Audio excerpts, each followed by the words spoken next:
La question est que nous pouvons encore invoquer le sang de Jésus pour faire nos prières de nos jours, comme cela est devenu une grande confusion dans la tête de bon nombre d'enfants de Dieu de nos jours, à tel point que certains sont en train de dire que ce n'est pas bon d'invoquer le sang de Jésus pour prier.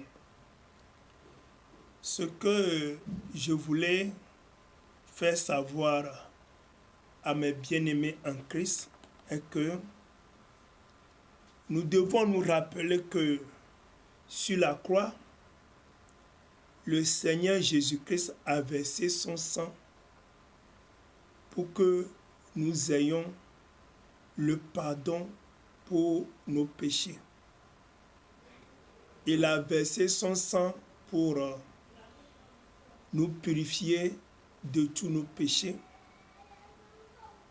Par son sang versé, il nous a donné la victoire sur Satan, le diable.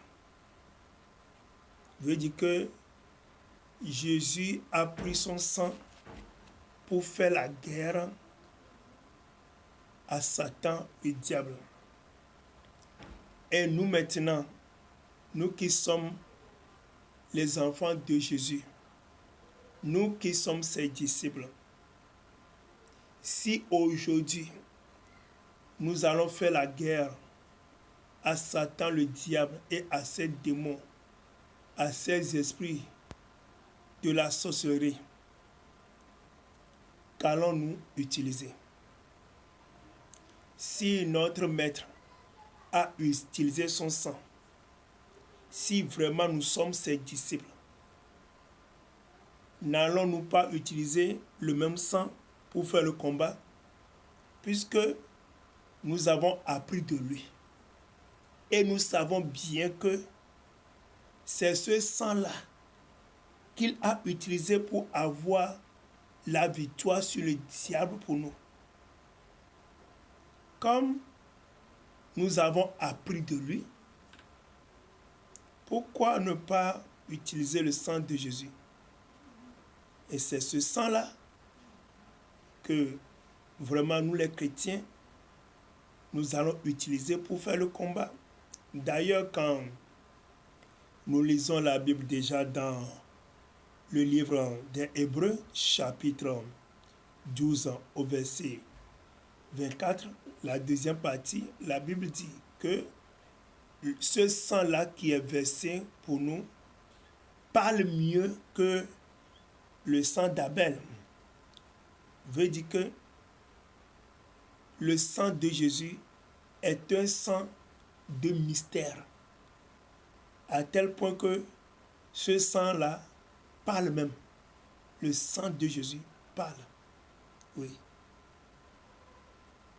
D'une manière spirituelle, veut dire que quand nous invoquons le sang de Jésus, ce sang-là, il y a la parole, la puissance dans ce sang-là qui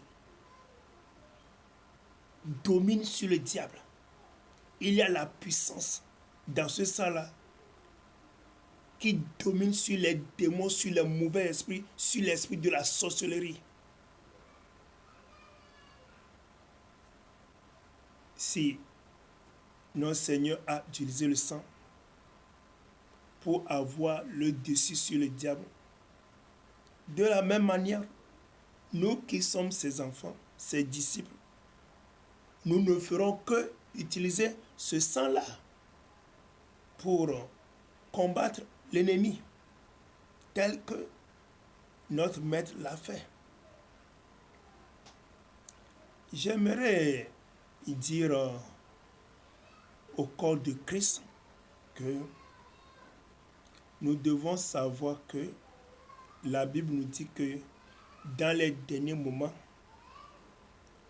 il y aura l'apparition des faux prophètes, des faux apôtres qui vont faire surface, et leur but, c'est d'amener les mensonges les tromperies pour tromper les enfants de Dieu, pour les séparer de la volonté de Dieu. Et ces agents du diable, ces faux pasteurs, ces faux apôtres, faux évangélistes, fausses églises, ils ont pour le père Satan, le diable. C'est le diable qui les a envoyés faire toutes ces choses sur la terre. Parce que le diable lui-même ne va pas venir pour circuler dans les rues, pour venir sur les radios, pour aller sur les télévisions. Surtout, le diable ne va pas venir sur les réseaux sociaux pour travailler. Là, il a envoyé ses agents et ces agents sont déjà là, un peu partout, hommes comme femmes, agents du diable, en train de travailler sérieusement pour leur papa, le diable, en train de mentir, en train de donner des faux enseignements, des faux prophéties, des fausses visions, des fausses doctrines. Et il y a deux stratégies ou bien deux armes qu'ils utilisent souvent. Ils pratiquaient le mensonge et puis la tromperie. En ce qui concerne les mensonges, je m'explique. C'est lorsque quelque chose est noir, mais la personne te dit que c'est blanc. Là, et c'est très facile de reconnaître quelqu'un qui est en train de pratiquer le mensonge. Mais la deuxième stratégie que Satan et ses enfants utilisent pour avoir beaucoup d'enfants de Dieu, c'est la tromperie. C'est quoi la tromperie? Là, c'est comme de la salade. C'est du mélange. Là, il mélange beaucoup de vérité avec un peu de mensonge. C'est ça la séduction. Et comment ça se fait?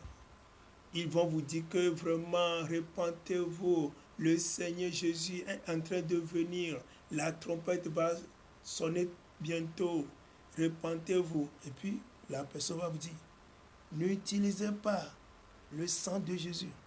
Vous voyez?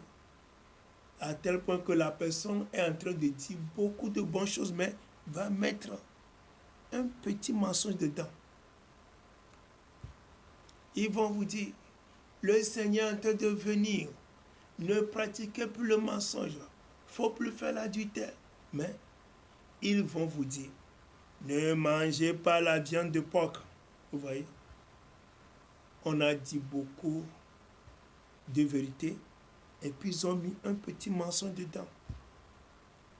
Ils disent aussi, oh, l'heure du Seigneur est déjà là.